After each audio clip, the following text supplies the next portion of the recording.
Sabi nila, ang dangal ng isang babae ay parang salamin. Kapag nabasag, hinding-hindi mo na maibabalik sa dati. Pero paano kung ang kapalit ng dangal na yon ay ang hininga ng nanay mo? Noong nandoon ako sa Riyadh, sa gitna ng nakakapapansong init at mga pader na walang emosyon, doon ko unti-unting ibinenta ang sarili ko. Hindi dahil gusto ko, kundi dahil pagod na akong makitang namamatay ang pamilya ko sa gutom. Kung ikaw ang nasa lugar ko, sigurado ka bang hindi mo gagawin ang parehong bagay? Minsan, kapag nakapikit ako dito sa Pilipinas, nararamdaman ko pa rin yung init ng Riyadh. Hindi yung init ng araw, kundi yung tuyot na hangin na parang gustong sipsipin lahat ng natitirang luha sa katawan mo. Kung tatanungin mo ako ngayon, sasabihin ko sa'yo, doon ako namatay. Buhay akong bumalik.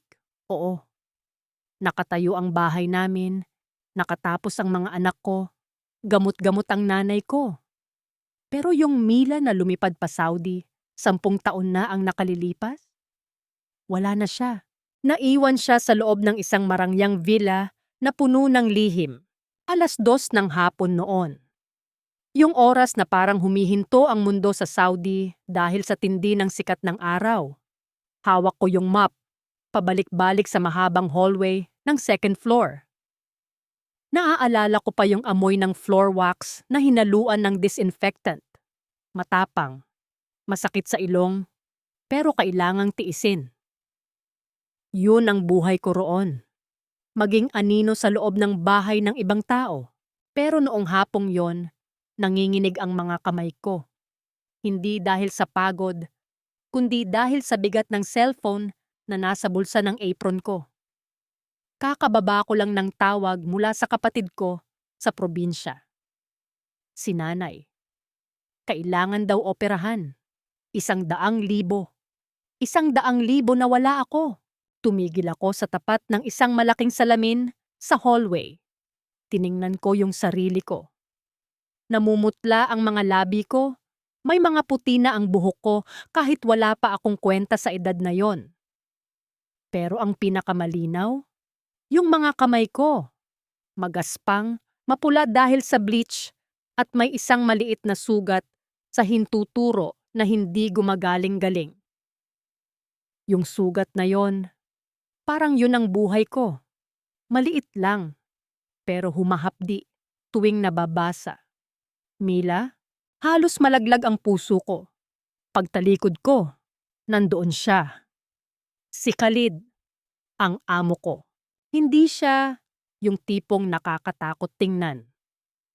Sa katunayan, maamo ang mukha niya para sa isang Arabo.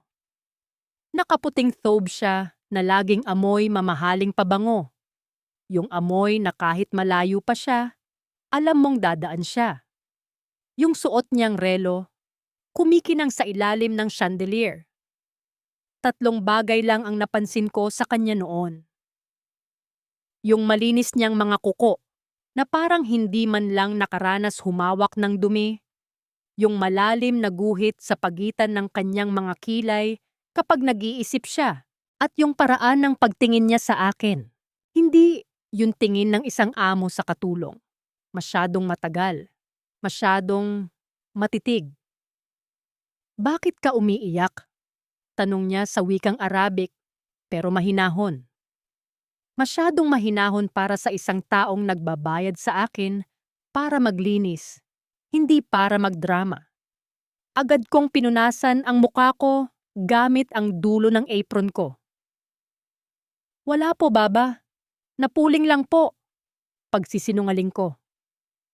Yung klaseng kasinungalingan na alam mong hindi pinaniniwalaan, pero kailangang sabihin para hindi ka magmukhang kawawa.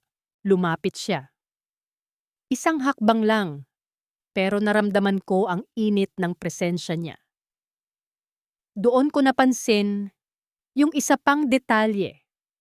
May hawak siyang isang baso ng tsaa at umuusok pa ito.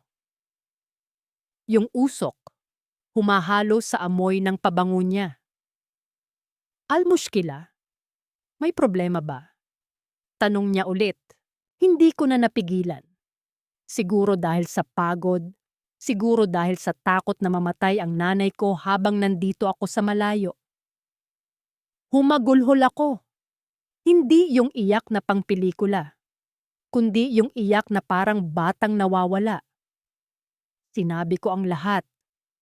Ang operasyon, ang pera, ang kawalan ng pag-asa.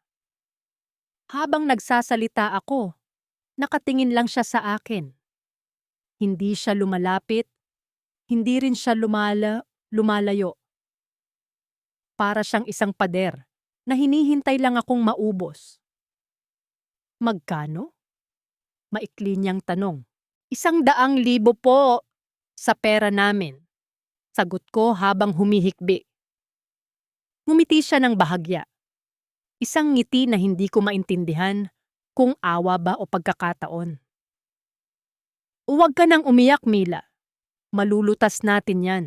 Doon sa sandaling yon. Dapat sana ay natakot na ako. Dapat sana ay naramdaman ko na ang panganib sa likod ng mga salitang natin. Pero ang tanging naramdaman ko lang noon ay ginhawa. Akala ko, dininig na ng Diyos ang dasal ko. Akala ko, nakatagpo ako ng anghel sa gitna ng disyerto. Hindi ko alam, ang anghel na yon ang mismong hihila sa akin pababa sa impyerno. Pagkaalis niya, naiwan ang amoy ng pabango niya sa hallway. At sa ilalim ng baso ng tsaa, na iniwan niya sa maliit na table malapit sa akin, may nakasingit na ilang piraso ng papel. 500 real. Paunang tulong, sabi niya bago tumalikod. Tiningnan ko yung pera. Tiningnan ko yung sarili ko sa salamin. Para kay nanay to, bulong ko sa sarili ko. Para sa mga bata, iyon ang unang beses na niloko ko ang sarili ko. At sa mga sumunod na araw, naging eksperto na ako sa paggawa ng dahilan. Kasi sa likod ng isip ko, alam ko na. Walang tulong na libre.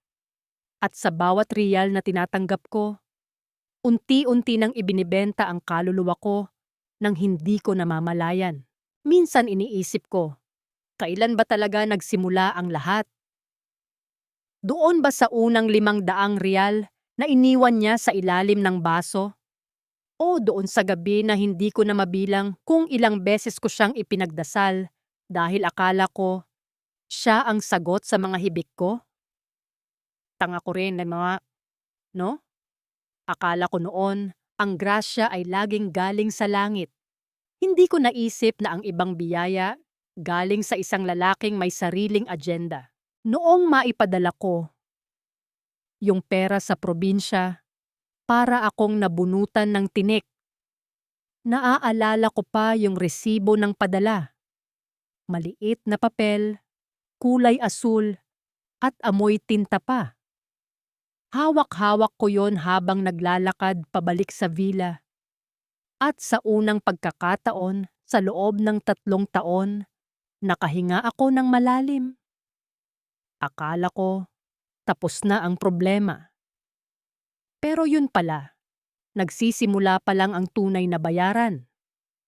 Unti-unti, nagbago ang ihip ng hangin sa loob ng bahay. Dati, paglabas ni Khalid sa umaga, halos hindi niya ako tinitingnan. Para lang akong bahagi ng furniture. Isang mitya ng ilawan o isang piraso ng carpet na tinatapakan. Pero pagkatapos ng hapong yon sa hallway, naging iba na. Nagsimula sa mga maliliit na bagay. Isang gabi, habang naglilinis ako ng kusina, lumapit siya. Hindi para mag-utos, kundi para mag-iwan ng isang maliit na kahon ng mamahaling tsokolate sa counter. Para sa'yo, Mila. Alam kong pagod ka, sabi niya bago siya mabilis na umalis. Tiningnan ko yung kahon. Kulay ginto ang balot, makinis, at mabigat sa kamay. 3 detalye lang ang natandaan ko sa sandaling yon. Ang lamig ng tiles sa ilalim ng paa ko dahil nakayapak lang ako, ang tibok ng puso ko na parang may hinahabol at ang anino ni Khalid na humaba sa pader bago siya tuluyang nakalayo. Bakit niya ako binibigyan nito? Hindi ba dapat ay kay Madam ito? O sa mga anak niya? Nagsimula na ring gumaan ang trabaho ko. Yung mga mabibigat na gawain, ipinapasa na niya sa driver o sa ibang lalaking katulong sa labas. Huwag mo nang gawin yan, Mila. Mapapagod ka. Laging linya niya. Sa harap ng ibang tao, normal lang ang lahat. Pero kapag kaming dalawa na lang ang naiiwan sa isang silid, kahit pa malaki ang distansya namin, parang may kuryenteng dumadaloy sa hangin. Isang gabi, habang pinupunasan ko ang mga kristal sa dining room, naramdaman ko ang presensya niya sa likuran ko. Hindi siya nagsalita. Narinig ko lang ang marahang paglakad ng kanyang tsinelas sa carpet. Isang mabigat at siguradong tunog. "Kumusta ang nanay mo?" tanong niya. Ang boses niya, mababa, parang bulong na dumaan sa balikat ko. "Maayos na po, Baba. Salamat po talaga sa tulong nyo." Sagot ko, hindi makatingin ng diretso. Nakatitig lang ako sa hawak kong baso. Pinupunasan ito ng paulit-ulit hanggang sa parang gusto ko nang mabasag sa kaba. "Mabuting tao, Camila. Masipag. Maganda." Dugtong niya. Tumigil ang mundo ko sa huling salitang yon. Maganda. Sa loob ng maraming taon, walang nagsabi sa akin yan. Ang asawa ko sa Pilipinas, tuwing tatawag, laging pera ang unang tanong. Magkano ang padala? Kailan ang sunod? Walang kumusta ka? Walang ang ganda mo pa rin. Pero itong lalaking ito, na hindi ko naman kaano-ano, nakita ang isang bagay na matagal nang kinalimutan ng sarili kong pamilya. "Salamat po," pabulong kong sagot. Ramdam ko ang tingin niya sa likod ng leeg ko. Yung init na galing sa kanya, parang dahan-dahang tumatagos sa suot kong uniforme. Gusto kong lumayo. Gusto kong tumakbo pabalik sa kwarto ko at ilak ang pinto. Pero may isang bahagi ng puso ko, isang bahaging uhaw sa atensyon at pagkalinga, ang gustong manatili. Sabi ko sa sarili ko noon, respeto lang to. Mabait lang siya. Pero alam niyo ba kung ano ang pinakamahirap sa lahat? Yung aminin sa sarili mo na unti-unti mo nang kinakagat ang pain. Kasi noong gabing yon, bago siya umalis sa dining room, huminto siya sa tabi ko. Hindi niya ako hinawakan. Pero sapat na ang lapit niya para maamoy ko ulit ang pabango niya. Isang amoy ng oud at tagumpay. Kung may kailangan ka pa, huwag kang mahiyang magsabi sa akin. Kahit ano, Mila. Kahit ano. Pagkaalis niya, ibinitawan ko ang basong hawak ko. Muntik na itong mahulog. Napahawak ako sa mesa, habol ang hininga. Bakit ako kinakabahan ng ganito? Bakit parang may kasalanan na agad ako kahit wala pa namang nangyayari?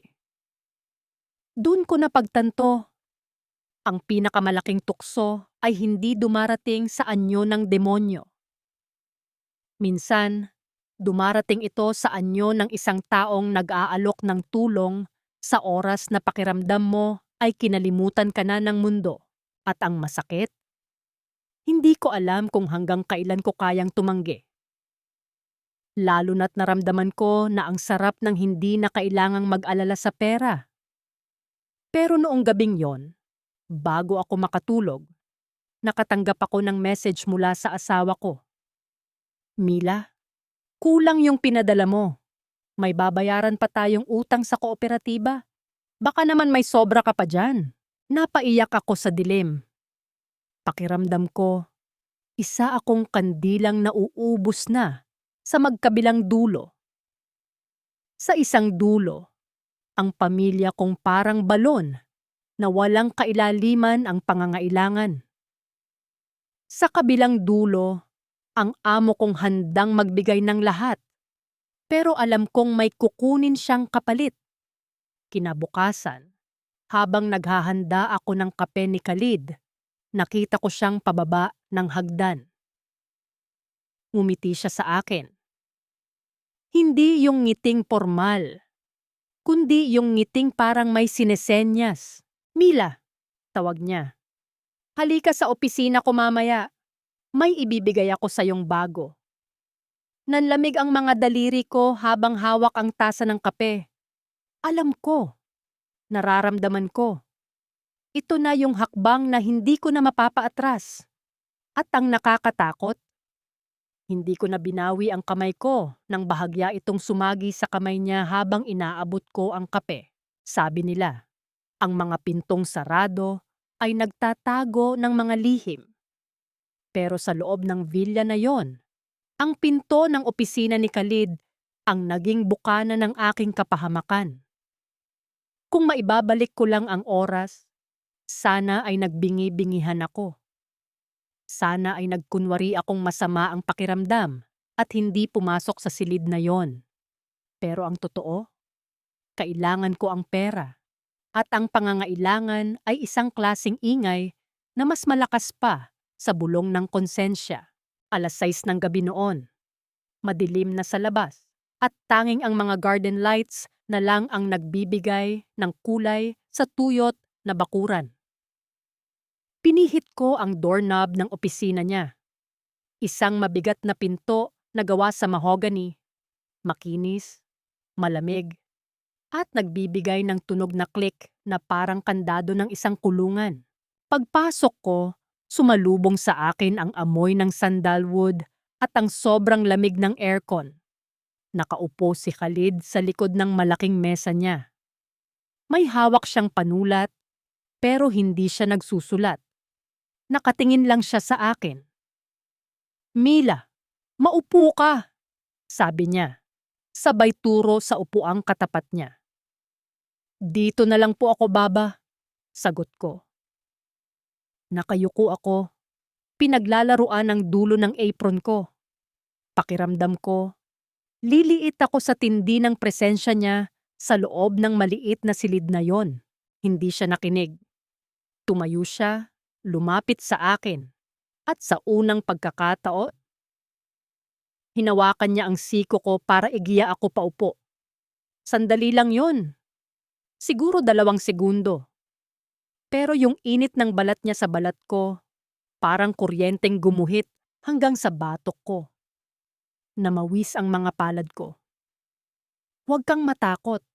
Wala naman akong gagawing masama, bulong niya. May inilabas siyang isang maliit na kahon mula sa drawer niya.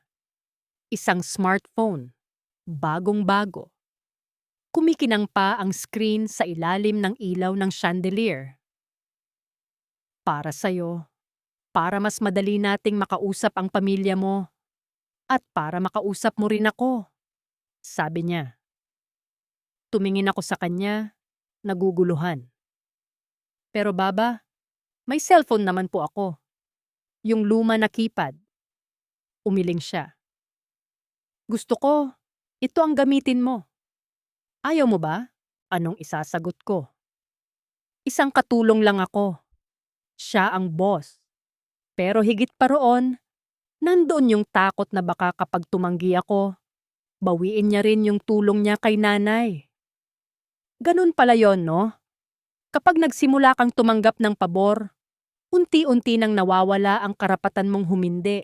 Inabot ko ang cellphone. Habang kinukuha ko ang kahon, sinadya niyang patagalin ang pagkakahawak sa kamay ko. Ramdam ko ang gaspang ng kanyang mga daliri laban sa malambot kong palad. Hindi ako kumibo. Hindi rin ako lumayo. Nakatitig lang ako sa mga kamay namin. Isang kamay na punong-puno ng ginto at kapangyarihan. At isang kamay na tanging pagod lang ang kayang ipagmalaki. Salamat po. Halos pabulong kong sabi. Mila, tawag niya sa pangalan ko. Masyadong malapit na siya. Amoy na amoy ko na yung hininga niyang amoy kape at mint. Gusto ko lang na maging masaya ka dito. Ayokong makita kang umiiyak ulit. Sa sandaling yon, tiningnan ko siya sa mata.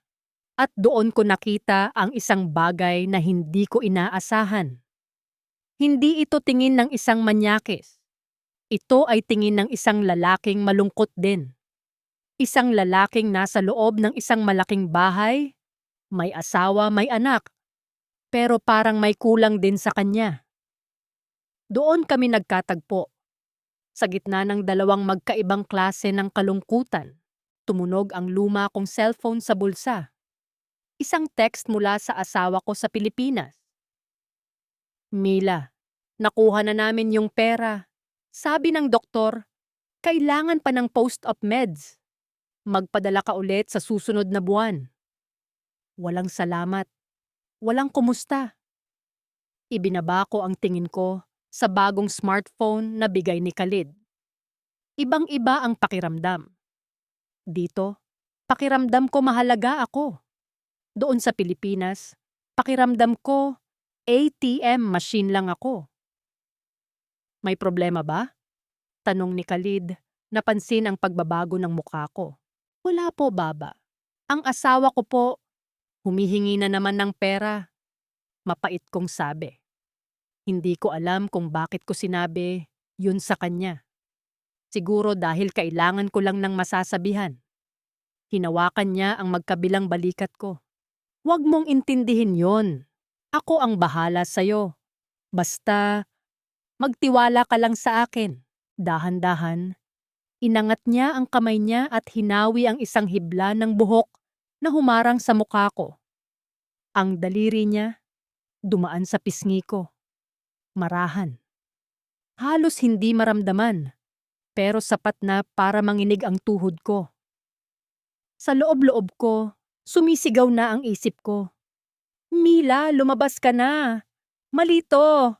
Pero ang katawan ko, parang napako sa kinauupuan. Mabuti kang babae, Mila. Hindi ka dapat nahihirapan ng ganyan, sabi pa niya. Bago pa ako makasagot, narinig namin ang tunog ng sasakyan sa labas. Ang driver. Dumating na ang madam kasama ang mga bata mula sa mall. Agad akong tumayo, halos mabangga ko pa ang mesa. Lalabas na po ako, Baba. Baka makita ako ni madam dito. Sandali, habol niya. Ang cellphone, itago mo. Huwag mong ipakita kahit kanino. I-text mo ako kapag tulog na sila. Tumangulang ako. At mabilis na lumabas ng silid. Habang naglalakad ako sa hallway, yakap-yakap ko ang kahon ng cellphone sa dibdib ko. Para akong magnanakaw na may dalang ginto. Pumasok ako sa kwarto ko at isinara ang pinto. Humilig ako sa likod ng pinto, habol ang hininga. Tumingin ako sa salamin. Ang mukha ko namumula. Ang mga mata ko may halong takot at pananabik. Tumingin ako sa bagong cellphone. Nag-vibrate ito. Isang text mula sa isang hindi kilalang numero. Good night, Mila. Huwag mong kalimutang mag-ingat. Nandito lang ako. Iyon ang gabing hindi ako nakatulog. Iyon din ang gabing napagtanto ko na ang pinakamalaking kasalanan ay hindi nagsisimula sa isang malaking hakbang. Nagsisimula ito sa isang maliit na mensahe sa dilim habang ang lahat ay natutulog at ikaw, gising na gising sa gitna ng tuksong hindi mo na kayang takasan. Mahirap magpanggap na walang nagbago kapag ang buong mundo mo ay niyanig na ng isang gabi. Kinabukasan, ang bawat tunog ng takong ni Madam sa marmol na sahig ay parang martilyo sa sentido ko. Tuk-tuk-tuk. Bawat hakbang niya, pakiramdam ko ay alam niya. Pakiramdam ko, nakasulat sa noo ko ang lihim na tinatago ko sa ilalim ng apron ko. Iyon ang simula ng tinatawag nilang double life. Sa harap ng pamilya nila, ako pa rin ang Milang masunurin. Yung Milang tagalinis ng dumi ng mga bata, tagapagluto ng kabsa, at tagatupi ng mga mamahaling damit na kailanman ay hindi ko kayang bilhin. Pero sa loob ng bulsa ko, nandoon ang bagong cellphone. Mabigat, mainit, parang buhay na uling na unti-unting sinusunog ang hita ko. Mila, ang kape ni Khalid, utos ni Madam habang tinitingnan ang kanyang sarili sa salamin. Naglalagay siya ng pulang-pulang lipstick. Opo, Madam, sagot ko. Nakayuko ako. 3 bagay lang ang nakikita ko noon. Ang kumikinang na singsing sa daliri ni Madam, ang itim na abayang nakasampay sa sofa, at ang sarili kong refleksyon sa chrome na takure. Malabo, baluktot, hindi makilala. Pagpasok ko sa opisina ni Khalid para ihatid ang kape, nandoon siya. Pero hindi siya mag-isa. Nandoon ang panganay niyang anak na si Omar. Syukran. Salamat, Mila, sabi ni Khalid. Ang boses niya, napaka-normal. Walang bahid ng malisya. Walang bakas ng haplos sa pisngi kagabi. Tumingin siya sa akin ng mabilis. Isang sulyap na parang kidlat na dumaan. Bago ibinalik ang atensyon sa anak niya, doon ako natakot. Paano niya nagagawang maging ganoon kabilis magpalit ng anyo? Para siyang aktor na marunong mag-switch ng emosyon sa harap ng kamera. At ako? Narito ako, nanginginig ang tuhod, halos matapon ng kape dahil sa kaba. Noong tanghaling yon, habang nagpapahinga ang lahat para sa siesta, nagtago ako sa ilalim ng kumot ko. Inilabas ko ang cellphone. Binuksan ko ang message. Ang ganda mo sa suot mong uniforme kanina. Pero alam kong mas pagod ka ngayon. Magpahinga ka, Habibi. Habibi. Sinta. Mahal. Para akong kiniliti na kinabahan.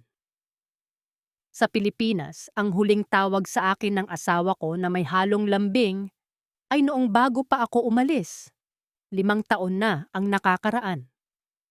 Ngayon, Mila na lang ang tawag niya kapag may kailangan o hoy kapag nag-aaway kami sa video call dahil sa pera.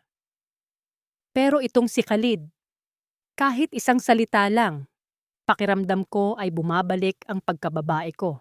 Sinubukan kong mag-isip ng tama. Mila, pamilyadong tao yan.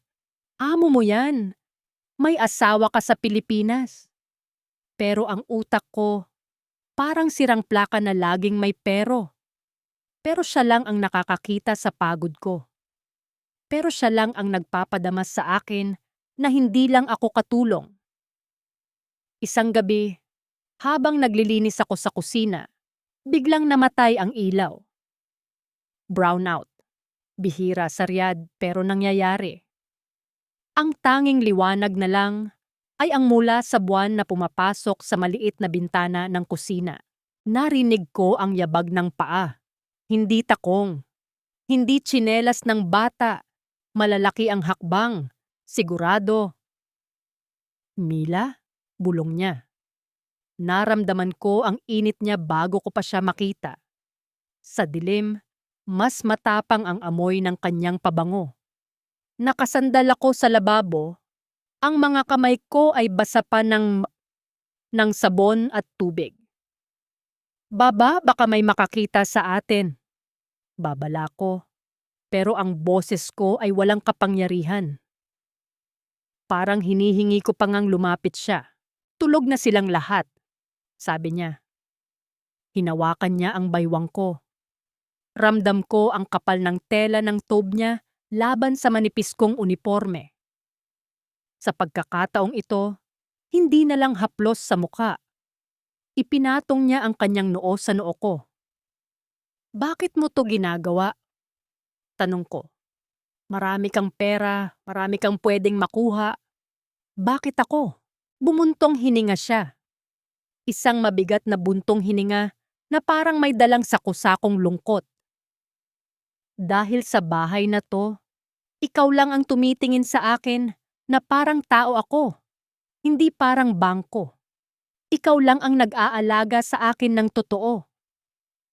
Iyon ang pinakamalakas na bitag sa lahat. Ang pakiramdam na kailangan ka ng isang taong makapangyarihan. Dahan-dahan, naramdaman ko ang labi niya sa noo ko. Pababa sa ilong. At bago ko pamahila ang sarili ko palayo, naramdaman ko na ang marahan niyang paghalik sa dulo ng labi ko. Sandali lang. 1 segundo. Pero sapat na para makalimutan ko ang pangalan ko, ang asawa ko, at ang dahilan kung bakit ako pumunta sa Saudi. Biglang bumukas ang ilaw. Mabilis siyang lumayo at kumuha ng baso ng tubig sa counter. Ako naman, agad na kumuha ng basahan at nagpunas ng mesa na malinis na naman. Pumasok ang driver na si Ahmed. Baba, kailangan niyo po ba ng tulong? Wala, Ahmed. Kumuha lang ako ng tubig, sagot ni Khalid. Kalmado. Walang bakas ng kahit ano. Tiningnan ako ni Ahmed. Isang tingin na matagal. Isang tingin na parang may hinahanap sa mukha ko. Namutla ako. Agad akong yumuko at mabilis na lumabas ng kusina. Pagdating ko sa kwarto ko, isinara ko ang pinto at napasandal ako. Nanginginig ang buong katawan ko. Hinipo ko ang labi ko. Naroon pa rin ang init, pero sa ilalim ng kilig, nandoon ang isang malupit na katotohanan. Nagsimula na ang laro. At sa larong ito, alam ko sa simula pa lang, ako ang unang matatalo. Pero bakit kahit alam ko na ang ending, parang ayaw ko pa ring huminto? Sabi nila, ang pinakamahirap na bahagi ng paggawa ng mali ay hindi yung unang beses mo itong ginawa. Ang pinakamahirap ay yung pangalawa, pangatlo, hanggang sa hindi mo na namamalayan na ang mali ay nagmumuka ng tama dahil sa sobrang dalas. Ang takot, nagiging bahagi na lang ng araw-araw, parang alikabok sa ibabaw ng mesa na kahit punasan mo ngayon, babalik din bukas. Kinabukasan, hindi ko kayang tumingin kay Ahmed. Si Ahmed, ang driver na taga-Pakistan na matagal na sa serbisyo ni Khalid. Tuwing magtatagpo ang paningin namin sa rearview mirror kapag isinasama ako sa pamimili ni Madam, nararamdaman ko ang tusok ng mga mata niya. 3 bagay ang hindi ko makalimutan sa mga oras na yon. Ang amoy ng air freshener sa loob ng sasakyan na amoy pine tree, ang mahigpit na pagkakahawak ni Ahmed sa manibela, at ang katahimikang parang sasabog sa loob ng kotse. Alam ba niya? O naghinala lang siya dahil nakita niya kaming dalawa sa kusina? Mila, bakit parang tulala ka? Tanong ni Madam habang nagbabasa ng magazine sa backseat. Wala po, Madam. Kulang lang po siguro sa tulog, sagot ko. Pilit kong pinapakalma ang boses ko. Pero sa loob-loob ko, gusto ko nang tumalon palabas ng sasakyan. Pag-uwi namin, nakatanggap ako ng tawag mula sa Pilipinas. Ang asawa ko, Mila, yung pangmatrikula ng panganay mo, kailangan na sa Lunes. At saka yung motor, kailangang ipagawa. Pangpasada rin yon, sabi niya. Ni hindi niya tinanong kung kumakain pa ba ako ng maayos. Ang boses niya, parang ang layo-layo na. Parang hindi na kami mag-asawa kundi mag-business partner na lang na laging lugi. Gagawan ko ng paraan. Maikli kong sagot bago ko pinatay ang tawag.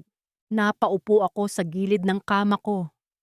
Tumingin ako sa paligid ng maliit kong kwarto. 4 na pader na kulay puti, isang maliit na cabinet, at ang bintanang may rehas. Doon ko naramdaman ang matinding inggit kay Madam. May pera siya, may magagandang damit, at higit sa lahat, may asawa siyang tulad ni Khalid na handang magbigay ng lahat. Bakit ang mundo parang hindi patas?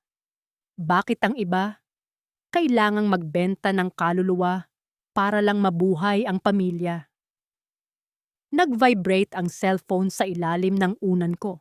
Pumunta ka sa rooftop mamaya, 11:00 ng gabi. Magpapahangin lang tayo.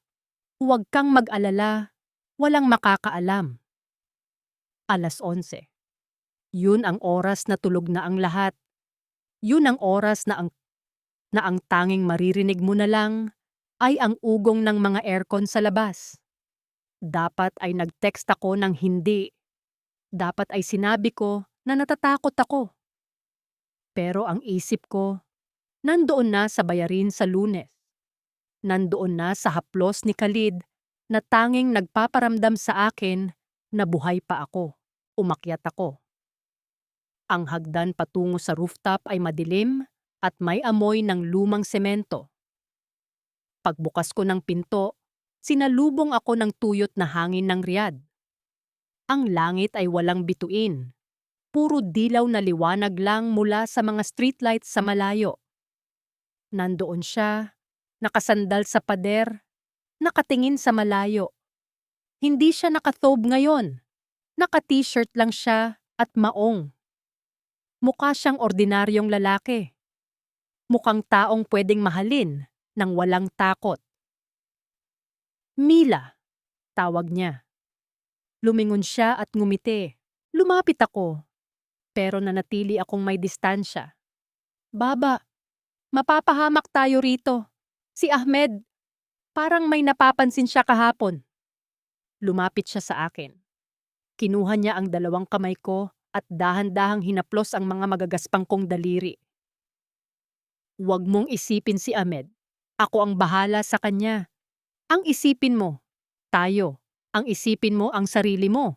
Paano ko iisipin ang sarili ko kung alam kong mali ito? May asawa ako, Khalid. May asawa ka, sabi ko. Kahit na ang totoo ay unti-unti nang natutunaw ang paninindigan ko. Hinila niya ako palapit. Sa pagkakataong ito, naramdaman ko ang tibok ng puso niya. Mabilis. Gaya ng sa akin. Ang mali ay ang manatili sa isang buhay na hindi ka naman masaya, Mila. Ang mali ay ang magtiis sa taong hindi ka pinahahalagahan. Bulong niya sa tabi ng tenga ko. Ibinaba niya ang kamay niya sa likod ko. Sa pagitan ng aking mga balikat at dahan-dahang hinila ang katawan ko para sumandal sa kanya. Ipinikit ko ang mga mata ko. Sa sandaling yon, kinalimutan ko ang Pilipinas. Kinalimutan ko ang asawa ko. Ang naramdaman ko lang ay ang katahimikan ng gabi at ang init ng yakap ng isang lalaking nagparamdam sa akin na hindi lang ako isang katulong. May ibibigay ako sa'yo, sabi niya habang nakayakap pa rin. Inilabas niya ang isang sobre mula sa bulsa niya. Alam ko kung ano yon. Pera. Hindi ko to hinihingi, pabulong kong sabi. Kahit na alam kong kailangan ko yon. Alam ko, pero gusto kong ibigay. Para sa anak mo. Para sa matrikula. Sagot niya. Doon ako natigilan. Paano niya nalaman? Narinig ba niya ang tawag ko kanina? O sadyang ganun siya katalas? Tiningnan ko ang sobre. Tiningnan ko siya. Ang mukha niya sa ilalim ng liwanag ng buwan ay tila punong-puno ng pag-unawa. At doon ko napagtanto ang isang nakakatakot na bagay. Ang pag-ibig, o kung ano man itong nararamdaman ko, ay naging isang transaksyon na. Isang palitan ng pangangailangan at atensyon. Salamat, sabi ko. At sa pagkakataong ito, ako na ang unang humalik sa kanya. Isang mabilis na halik sa pisngi na agad na uwi sa mas matagal at mas malalim na pagtatagpo ng aming mga labi, fade to black. Pagbaba ko mula sa rooftop, hawak ko ang sobre. Mabigat ito. Pero mas mabigat ang nararamdaman ko sa dibdib ko. Pagpasok ko sa hallway, nakita ko ang isang anino sa dulo. Isang anino na nakatayo malapit sa kwarto ni Ahmed. Tumigil ang tibok ng puso ko. Hindi ko nakita ang mukha, pero alam kong may nakakita sa akin na bumaba mula sa rooftop. Nanlamig ang mga paa ko sa marmol na sahig. Sino yon? At ano ang gagawin nila sa sikretong hawak ko? Ang hirap maging magnanakaw sa loob ng bahay na tinitirhan mo. Hindi magnanakaw ng gamit, kundi magnanakaw ng sandali. Magnanakaw ng pagkatao. Habang naglalakad ako pabalik sa kwarto ko mula sa rooftop, bawat inggit ng sahig ay parang sumisigaw ng huli ka. Yung sobrang hawak ko, pakiramdam ko ay lalong bumibigat. Parang gawa sa tingga na gustong bumaon sa palad ko. Tumigil ako sa tapat ng pinto ko, hindi humihinga. Lumingon ako sa dulo ng hallway kung saan ko nakita yung anino kanina. Wala na. Tanging ang madilim na pasilyo at ang malamig na liwanag ng emergency light ang nandoon. 3 bagay lang ang naririnig ko sa katahimikang yon. Ang mabilis na tibok ng puso ko na parang tambol, ang mahinang ugong ng refrigerator sa baba, at ang sarili kong hininga na putol-putol. Sino yon? Si Ahmed ba? O baka si Madam na nagising para uminom ng tubig? Pumasok ako sa kwarto at nilak ang pinto. Isinandal ko ang ulo ko sa kahoy. Doon ko naramdaman ang panginginig ng tuhod ko. Inilabas ko yung pera sa sobre. Bagong-bago ang mga papel. 1,000 real. Amoy tinta, amoy bangko, amoy kasalanan. Sa Pilipinas, malaking halaga na ito. Marami nang mabibili. Pero sa loob ng kwartong ito, mukha lang siyang ebidensya ng isang krimen. Mila, anong ginagawa mo? Bulong ko sa sarili ko. Hinarap ko ang salamin. Ang buhok ko ay magulo dahil sa hangin sa rooftop. Ang mga labi ko, namamaga pa yata mula sa halik ni Khalid.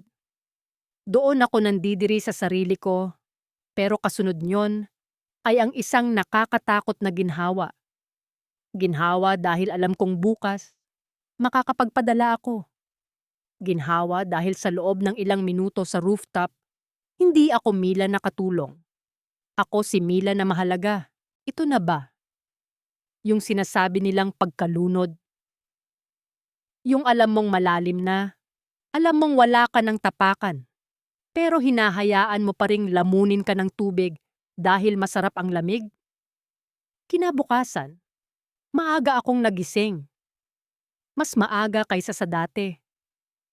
Gusto kong unahan ang lahat sa kusina para magmukhang normal ang lahat. Nagpakulo ako ng tubig para sa kape. Habang hinihintay ko ang sipol ng takure, pumasok si Ahmed. Hindi siya tumitingin sa akin. Dumiretso siya sa dispenser para kumuha ng tubig. Ang galaw niya ay mabagal. Parang may iniisip. Ahmed, kape? Alok ko. Ang boses ko, pilit na pinatitigas para hindi mahalata ang kaba. Lumingon siya. Ang mga mata niya ay mapula. Parang hindi rin nakatulog. Salamat, Mila. Pero hindi kape ang kailangan ko ngayon. Katotohanan ang kailangan ko. Nanigas ako sa kinatatayuan ko. Ang hawak kong sandok ay dahan-dahang dumulas sa daliri ko. Ting! Ang tunog ng bakal sa tiles ay parang hudyat ng paghuhukom. Anong sinasabi mo? Tanong ko. Lumapit siya sa akin. Sapat na para maamoy ko ang hinalo niyang langis sa buhok. Nakita kita kagabi. Huwag mo akong lokohin. Alam ko kung saan ka nanggaling. Gusto kong magsinungaling. Gusto kong sabihin na nagpahangin lang ako. Pero ang tingin ni Ahmed ay parang kutsilyong bumabakbak sa bawat layer ng pagpapanggap ko. Ahmed, kailangan ko ng tulong. Ang nanay ko, pinutol niya ako. Lahat tayo rito, Mila, may kailangan. Lahat tayo may pamilyang pinapakain. Pero hindi lahat tayo ay kinakalimutan ang dangal natin para sa pera ng amo. Alam mo ba kung anong mangyayari kapag nalaman to ng madam o ng gobyerno rito? Mapapatay ka, Mila. O mas malala pa, hindi ako nakapagsalita. Ang mga luha ko, kusa ng pumatak. Hindi ito yung luha ng pagsisisi, kundi luha ng takot. Takot na baka mawala lahat ng pinaghirapan ko. Takot na baka mapauwi ako nang wala pang naipon. Huwag mong sasabihin, Ahmed. Parang awa mo na. Pagmamakaawa ko. Halos lumuhod na ako sa harap niya. Tumingin siya sa pinto. Tinitiyak na walang nakikinig. Hindi ako ang dapat mong katakutan, Mila. Ako, kaya kong tumahimik. Pero si Khalid, sa tingin mo ba ay ililigtas ka niya kapag nagkabukingan na? Gagamitin ka lang niya hanggat gusto niya at kapag nanganib ang posisyon niya, ikaw ang unang itatapon sa kalsada. Tumalikod siya at lumabas ng kusina nang hindi man lang kinukuha ang tubig niya. Naiwan akong mag-isa. Nakatitig sa umuusok na takure. Ang bawat salita ni Ahmed ay parang sampal na nagpagising sa akin. Pero ang masakit, kahit alam kong tama siya, kahit alam kong ginagamit lang ako ni Khalid, nandoon pa rin yung text na natanggap ko pag alis ni Ahmed. Magkita tayo mamayang gabi sa library. May bago akong libro na gusto kong ipakita sa'yo. Miss na kita. Iyon ang sandali na naramdaman ko ang tunay na pagkagapi. Alam kong bitag ito. Alam kong hukay ito. Pero tiningnan ko ang resibo ng ospital ni nanay sa mesa. Tiningnan ko ang mga pangarap ng mga anak ko. Saan ba nagsisimula ang pagiging masama? Sa paggawa ba ng mali? O sa pagtanggap na ang mali na lang ang tanging paraan para mabuhay ang mga mahal mo? Hanggang ngayon, hindi ko pa rin masagot. Ang alam ko lang, noong gabing yon, pinihit ko ulit ang doorknob ng library. At sa bawat pagpihit ko, lalong bumibigat ang pinto ng aking pagbabalik sa dati. Ang library ni Khalid ay hindi tulad ng ibang bahagi ng bahay. Dito, ang bawat sulok ay balot ng katahimikan at amoy ng lumang papel na hinaluan ng leather. May mga librong ang gaganda ng disenyo sa spine. Mga linyang ginto na kumikinang kapag tinatamaan ng ilaw mula sa desk lamp. Pero kahit gaano kaganda ang paligid, ang pakiramdam ko noon ay para akong pumasok sa isang bitag na ako mismo ang nag-set. Narinig ko ang babala ni Ahmed sa utak ko. Gagamitin ka lang niya. Pero ang puso ko ay parang linta na uhaw sa kaunting pagkilala. Pumasok ka, Mila, sabi ni Khalid. Nakaupo siya sa isang malaking leather chair. 3 detalye lang ang tumatak sa akin sa sandaling iyon. Ang marahang pagbuklat niya ng pahina ng isang makapal na libro. Ang alikabok na sumasayaw sa ilalim ng ilaw ng desk lamp. At ang paraan ng pag-upo niya. Relax. Parang hari sa sarili niyang kaharian. Baba, kailangan nating tumigil. Pabulong kong sabi. Nanatili akong nakatayo malapit sa pinto. Ang mga kamay ko ay nakasiksik sa bulsa ng apron. Alam na ni Ahmed. Nakita niya tayo. Tumigil siya sa pagbabasa. Dahan-dahan niyang isinara ang libro. Isang tunog na parang bagsak ng hatol sa katahimikan ng silid. Tumayo siya at lumapit sa akin. Hindi siya mukhang natatakot. Hindi siya mukhang nababahala. Sinabi ko na sa'yo, ako ang bahala kay Ahmed, sabi niya. Hinawakan niya ang magkabilang balikat ko at dahan-dahang iniharap ako sa kanya. Huwag mong hayaang sirain ng ibang tao ang kapayapaan natin dito. Kapayapaan? Gusto kong tumawa ng mapait. Aling kapayapaan? Yung kapayapaan na nakabase sa pagsisinungaling? O yung kapayapaan na binili ng mga libu-libong real na ipinapadala ko sa Pilipinas? Bakit ba tayo ganito, Khalid? Tanong ko. Sa unang pagkakataon, tinawag ko siya sa pangalan niya, hindi Baba. Pag-ibig ba to? O bayad lang to sa mga serbisyo ko? Nanatili siyang tahimik. Sa halip na sumagot, inabot niya ang isang maliit na drawer sa kanyang mesa at inilabas ang isang maliit na velvet na lalagyan. Pagbukas niya, isang gintong pulseras ang nakahiga sa loob. Manipis lang ito, pero kumikinang. Para sa'yo, sabi niya. Hindi ito bayad. Ito ay dahil gusto kong may suot kang galing sa akin. Isang bagay na hindi mo kailangang ipakita sa iba, pero alam nating dalawa na nandyan. Hinawakan niya ang kaliwang kamay ko. Nanginginig ako habang isinusuot niya ang pulseras. Ang lamig ng metal laban sa magaspang kong balat ay nagbigay sa akin ng kakaibang panginginig. Habang isinasara niya ang lock, tumingin siya sa akin. Mila, sa mundong ito, lahat tayo ay may kanya-kanyang kulungan. Bulong niya. Ang asawa ko, ang mga obligasyon ko, lahat yan ay pader. Pero dito, sa loob ng library na to, malaya tayo. Hindi ba sapat yon? Hindi ko alam kung anong isasagot. Paano magiging sapat ang kalayaang may hangganan? Paano magiging tama ang isang bagay na kailangang itago sa dilim? Pero habang tinititigan ko ang pulsera sa braso ko, naramdaman ko ang isang mapanganib na uri ng kapangyarihan. Pakiramdam ko, hindi na lang ako ang Mila na tagalinis. Ako na ang babaeng may ginto sa ilalim ng kanyang uniforme. Dahan-dahan niya akong hinila palapit. Isinandal niya ang likod ko sa mga matitigas na libro sa bookshelf. Naramdaman ko ang tulis ng mga kanto ng libro sa likuran ko, habang sa harapan naman ay ang init ng katawan niya. Sa pagkakataong ito, hindi na lang ito mabilis na halik. Mas matagal. Mas malalim. Isang halik na parang gustong burahin lahat ng takot na sinabi ni Ahmed. Isang halik na nagpapalimot sa akin na sa labas ng pintong ito, may asawa akong naghihintay ng pera at may madam na nagtitiwala sa akin. Fade to black.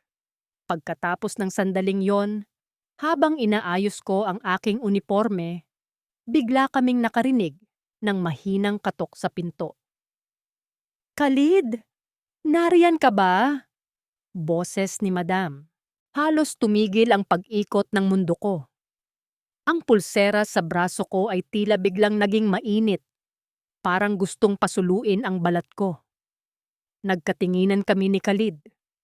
Ang kanyang muka, na kanina lang ay puno ng pagnanasa, ay biglang naging blangko at seryoso.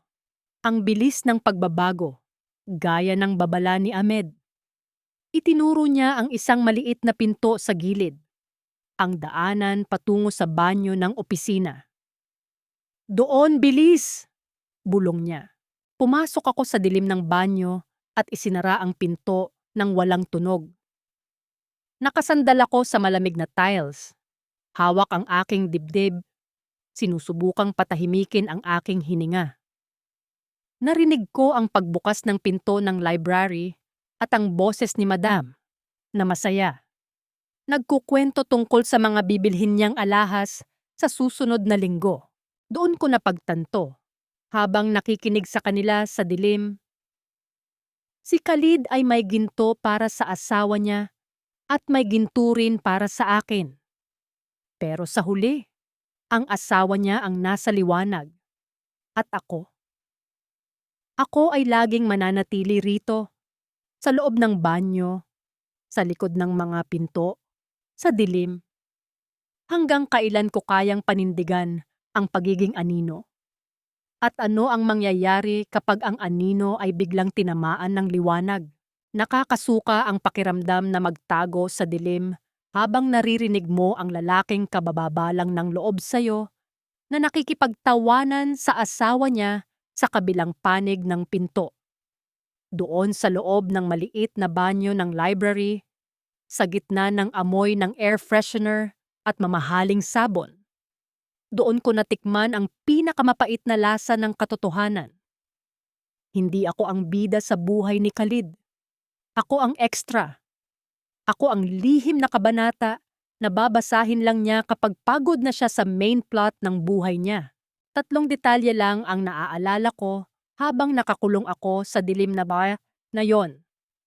Ang lamig ng porselanang lababo sa ilalim ng nanginginig kong mga palad, ang malamyos na boses ni Madam na nagtatanong kung anong gusto niyang hapunan, at ang tunog ng halik ni Khalid sa pisngi ng asawa niya. Isang mabilis na tunog, mwa, na parang isang sampal sa mukha ko. Khalid, bakit amoy babae rito? Tanong ni Madam. Halos tumigil ang paghinga ko. Napatingin ako sa pinto. Ang anino ng mga paa nila ay makikita sa ilalim ng siwang. Amoy babae? Baka yung pabango mo lang yan, Sinta. Sagot ni Khalid. Kalmado. Walang bahid ng kaba. O baka yung linis ni Mila kanina. Alam mo naman yon, masipag. Oo nga. Maayos naman talaga si Mila, sabi ni Madam. Sige na, hihintayin kita sa baba. Narinig ko ang pagbukas at pagsasara ng pinto. Katahimikan. Pagkatapos ng ilang segundo, bumukas ang pinto ng banyo. Nandoon si Khalid. Inaayos ang kanyang thobe. Blangko ang muka. Lumalabas ka na. Ligtas na, sabi niya. Tiningnan ko siya. Wala man lang bakas ng pagsisisi sa mga mata niya. Wala man lang, pasensya ka na. Para lang kaming naglalaro ng tagu-taguan na normal lang sa kanya. Para sa'yo, ganun lang yon? Tanong ko. Ipagkakaila mo ako ng ganun-ganun lang? Mila, alam mo ang sitwasyon. Sagot niya, medyo naiirita na ang tono. Huwag kang gumawa ng eksena rito. Magpasalamat ka at hindi tayo nahuli. Lumabas ako ng library nang hindi lumilingon. Habang naglalakad ako sa hallway, ang gintong pulseras sa braso ko ay parang naging mainit na bakal.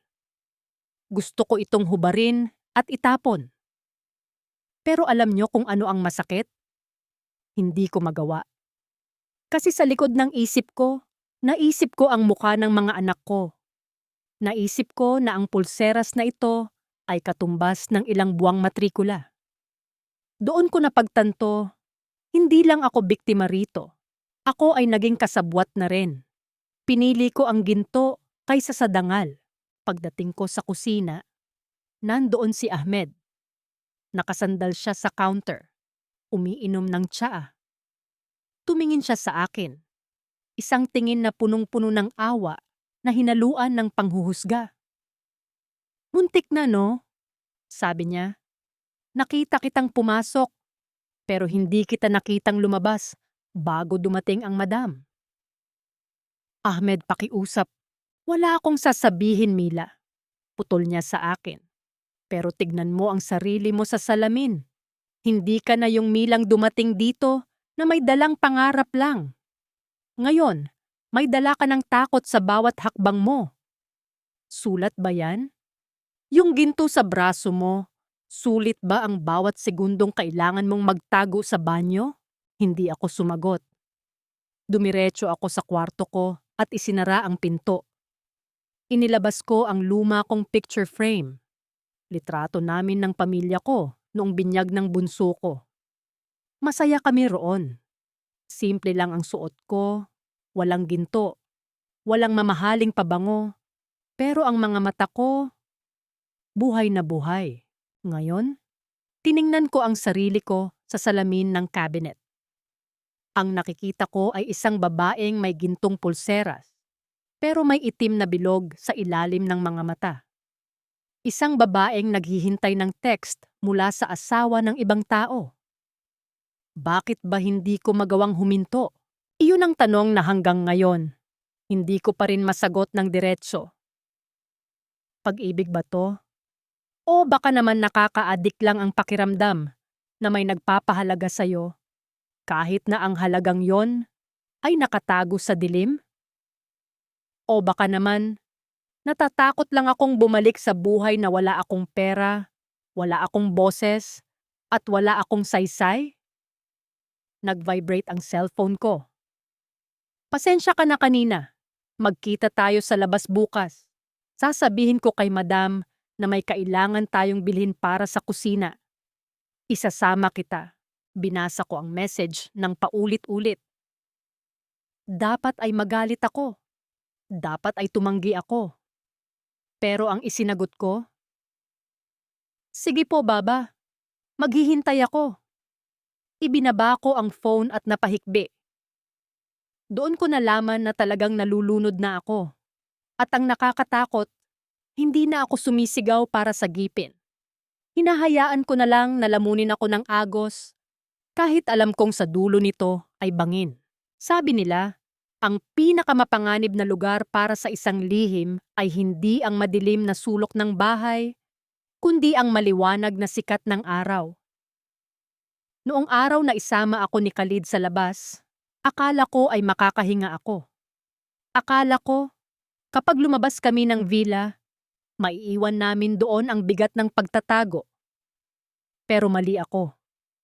Ang labas ay mas malupit. Dahil kailangan mong magpanggap sa harap ng libu-libong mata habang ang puso mo ay sumisigaw ng katotohanan. 3 bagay ang hindi ko malilimutan sa biyaheng iyon. Ang nakakaslaw na refleksyon ng araw sa windshield ng GMC. Ang amoy ng bagong leather na upuan na uminit dahil sa panahon. At ang likod ng ulo ni Ahmed habang nagmamaneho siya ng tahimik. Sobrang tahimik. Yung tipong kahit ang paghinga ko, parang naririnig niya. Mila, ilista mo ang lahat ng bibilhin natin, sabi ni Khalid mula sa passenger seat. Ang tono niya ay formal. Pang-amo. Opo, baba, sagot ko. Nakaupo ako sa likuran. Hawak ang isang maliit na notebook at ballpen. Pero ang totoo, ang isinusulat ko lang ay ang paulit-ulit na pangalan niya sa gilid ng pahina. Huminto kami sa isang sikat na suko. Isang pamilihan na hindi karaniwang pinupuntahan ng mga katulong na tulad ko. Dito, ang mga babae ay balot ng mamahaling sutla at ang hangin ay amoy insenso at ginto. Bumaba si Khalid at sumunod ako sa likuran niya. 3 hakbang ang distansya. Ang distansya ng isang amo at ng kanyang alila. Pero nang makapasok kami sa loob ng isang tindahan ng mga pampalasa, kung saan ang mga sako-sakong kulay kahel at pulang powder ay nakasalansan, tumigil siya. Tumingin siya sa paligid. Malayo si Ahmed. Naghihintay sa labas ng pinto. Gusto mo ba nito? Tanong niya, sabay turo sa isang maliit na bote ng mamahaling langis. Baba, hindi ko kailangan yan. Pabulong kong sabi, pilit na hindi tumitingin sa kanya.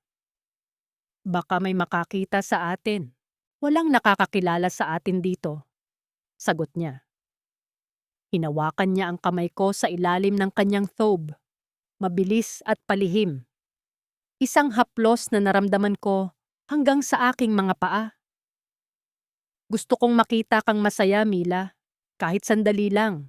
Sa loob ng tindahang iyon, sa gitna ng amoy ng cinnamon at cardamom, naramdaman ko ang isang uri ng kaligayahan na nakakalason.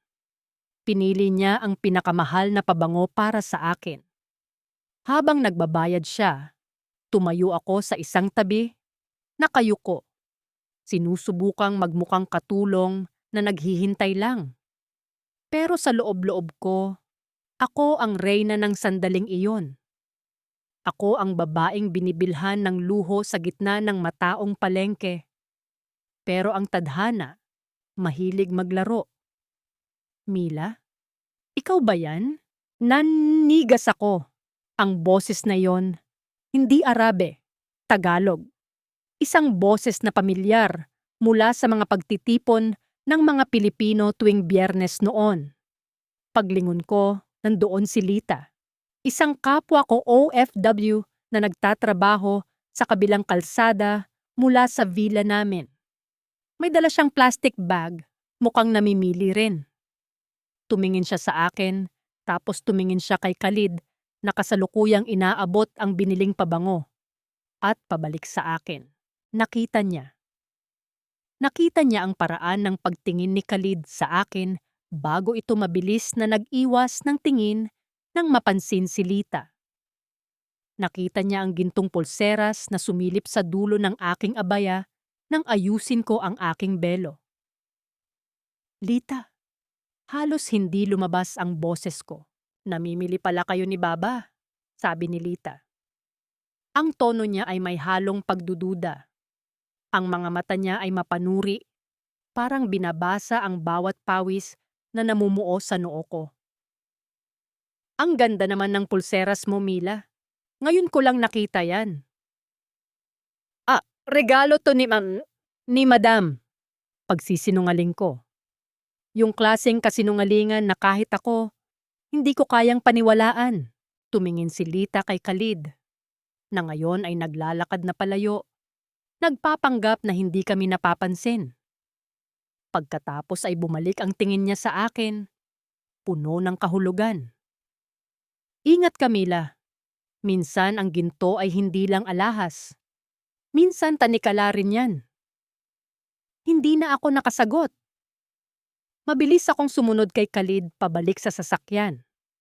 Pagpasok ko sa loob, sinalubong ako ng malamig na aircon.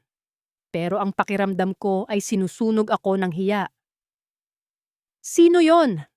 Tanong ni Khalid habang umaandar ang sasakyan. Kaibigan ko po, Pilipina. Sagot ko. Anong sabi niya? Wala po. Napansin lang niya ang pulseras.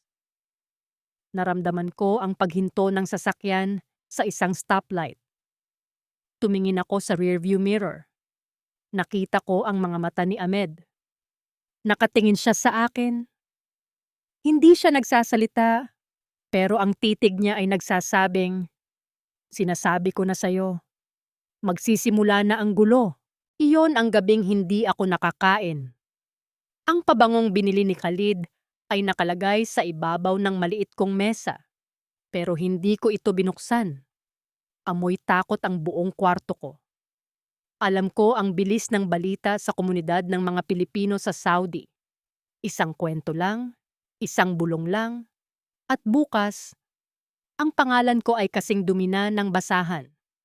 Nag-vibrate ang cellphone ko. Text mula kay Khalid. Huwag kang mag-alala kay Lita. Hindi siya maglalakas loob na magsalita laban sa akin. Mahal kita, Mila. Mahal kita. 3 salita na dapat sana ay nagpapataba ng puso ko. Pero noong gabing yon, habang nakatitig ako sa kisame, ang tanging nararamdaman ko lang ay ang higpit ng tanikala na sinabi ni Lita. At sa unang pagkakataon, tinanong ko ang sarili ko, kung ito ang halaga ng pag-ibig ni Khalid, kaya ko pa bang bayaran ang susunod na singil? Dahil sa Saudi, kapag ang isang lihim ay nakalabas na sa 4 na pader ng bahay, hindi na ito pag-ibig. Ito ay naging mitsyana ng isang pagsabog. Nakakatakot pala kapag ang bawat titig sayo ng mga tao ay parang may kasamang tanong. Pagkatapos ng engkwentro namin kay Lita sa palengke, naging paranoiko na ako. Ang bawat bulungan ng mga ibang katulong sa labas kapag naglalabas ako ng basura, ang bawat tawa na naririnig ko mula sa kabilang bakod, pakiramdam ko, ako ang pinag-uusapan nila. Pakiramdam ko, alam na ng buong Riyadh na ang disenteng si Mila ay unti-unti nang nilalamon ng kama ng kanyang amo. 3 maliit na bagay ang bumuo sa impyerno ko noong linggong yon. Ang singaw ng plansa habang nag-aayos ako ng mga tobe ni Khalid. Ang mahapding sugat sa daliri ko dahil sa sabon. At ang malamig na metal ng pulseras na kailangan kong balutin ng masking tape para hindi tumunog o kumikinang sa ilalim ng manggas ko. Mila, bakit parang nanginginig ang kamay mo? Tanong ni Madam habang nasa laundry room ako. Halos mapaso ako sa plansa. Tiningnan ko siya. Nakasandal siya sa hamba ng pinto. Hawak ang isang baso ng orange juice. Ang kanyang mga mata, wala na doon yung dating pagtitiwala. Mayroon ng halong pagsusuri. Malamig lang po ang aircon, Madam. Pagsisinungaling ko. Yun na naman ang salitang yan. Pagsisinungaling. Naging kasing natural na lang ito sa akin gaya ng paghinga. Sabi ni Ahmed, madalas ka raw sa rooftop nitong mga huling gabi. Sabi niya nang walang emosyon. Ano namang ginagawa mo doon? Hindi ba mainit sa labas? Tumigil ang mundo ko. Ahmed. Alam ko na si Ahmed ang nagsabi. Hindi ko alam kung dapat ba akong magalit sa kanya o magpasalamat dahil sinusubukan niya akong gisingin sa pamamagitan ng takot. Nagpapahangin lang po, Madam. Minsan po kasi, ang hirap huminga dito sa loob, sagot ko. At sa pagkakataong iyon ang pinakatotoong sinabi ko sa kanya. Ang hirap talagang huminga sa loob ng isang bahay na puno ng pagkukunwari. Tinitigan niya ako ng matagal. Pagkatapos ay dahan-dahan siyang tumalikod at lumabas. Hindi siya nagalit, hindi siya sumigaw. At yun ang mas nakakatakot. Ang katahimikan ni Madam ay parang bagyo na nagtitipon ng lakas. Nang gabing yon, nag-text si Khalid. Sa library ulit. Ngayon na. Sumagot ako. Hindi po pwede, Baba. Naghihinala na si Madam. Nakausap niya si Ahmed. Hindi siya sumagot agad. Pagkalipas ng 10 minuto, may narinig akong mahinang katok sa pinto ng kwarto ko. Halos tumalo ng puso ko sa lalamunan. Sino yon? Si Madam ba? Si Ahmed? Dahan-dahan kong binuksan ang pinto. Si Khalid. Baliw ka na ba? Bulong ko. Pilit siyang itinutulak palabas. Baka makita ka rito. Hindi siya natinag. Pumasok siya sa loob ng maliit kong kwarto at isinara ang pinto. Ito ang unang pagkakataon na pumasok siya sa teritoryo ko. Sa lugar kung saan nakasabit ang mga litrato ng mga anak ko. Sa lugar kung saan ang amoy ng laundry soap at Vicks ang nangingibabaw. Huwag kang matakot kay Ahmed. Sinabihan ko na siya. Sabi ni Khalid. Hinawakan niya ang muka ko. Miss na kita, Mila. Hindi ko na kayang magpanggap na wala lang kapag nakikita kita sa hallway. Tumingin ako sa litrato ng pamilya ko sa ibabaw ng cabinet. Nakatingin ang asawa ko. Nakatingin ang mga anak ko. Pakiramdam ko, ang mga mata nila sa litrato ay nagiging buhay at hinuhusgahan ako. Nay, bakit mo hinahayaan ang lalaking yan sa kwarto mo? Khalid, kailangan na nating tumigil. Sabi ko, habang ang mga luha ko ay nagsisimula ng pumatak. Natatakot na ako. Hindi ko nakilala ang sarili ko. Kapag tumitingin ako sa salamin, hindi na si Mila ang nakikita ko. Nakikita ko ang isang babaeng magnanakaw. Anong ninanakaw mo? Tanong niya. Ang oras mo, ang pag-ibig mo. Ang dangal ko, sagot ko. Niyakap niya ako ng mahigpit. Hindi mo ninanakaw ang hindi mo hinihingi. Ibinibigay ko to ng kusa. Hinila niya ako paupo sa aking maliit na kama. Ang kama na dati ay lugar lang ng aking pagod at panalangin. Ngayon, Naging lugar na rin ito ng aking pagkakasala. Habang nararamdaman ko ang kanyang mga labi sa aking leeg, may isang bahagi ng isip ko ang sumisigaw na tumigil na. Pero ang katawan ko ay parang tuyong lupa na ngayon lang nadiligan. Noong gabing yon, mas malalim ang naging ugnayan namin. Walang salita, puro nararamdaman lang. Pero sa gitna ng init, may isang tunog na bumasag sa aming mundo. Vring! Vring! Vring! Ang luma kong cellphone. Ang keypad phone. Tumatawag ang asawa ko sa Pilipinas. Sa katahimikan ng kwarto, ang ringtone na yon ay parang sirena ng bumbero. Napatingin si Khalid sa cellphone na umiilaw sa ibabaw ng cabinet. Tiningnan ko rin ito. Ang pangalan ng asawa ko ang nakasulat. Hindi ko sinagot. Pero hindi rin tumigil ang pagring. At sa bawat tunog niyon, pakiramdam ko ay tinutusok ng karayom ang puso ko. Doon ko napagtanto ang tunay na kahulugan ng impyerno. Yung nasa piling ka ng lalaking nagpapasaya sa'yo sa kasalukuyan, habang ang boses ng nakaraan mo ay pilit kang hinahabol sa dilim. Saglitan mo lang, bulong ni Khalid, parang hindi man lang nababahala. Hindi ko kaya, sabi ko. Hindi ko kayang kausapin siya habang nandito ka. Bumangon ako at pinatay ang cellphone. Katahimikan muli. Pero ang katahimikang yon ay mas masakit kaysa sa anumang ingay. Tumingin si Khalid sa akin at sa unang pagkakataon, nakita ko ang isang bahid ng pagmamay-ari sa kanyang mga mata. Hindi na lang ito basta pagkagusto.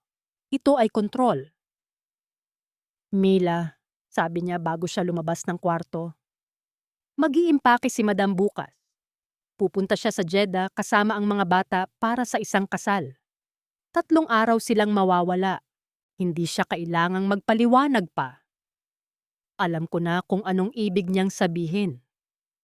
3 araw na kami lang. 3 araw na walang madam.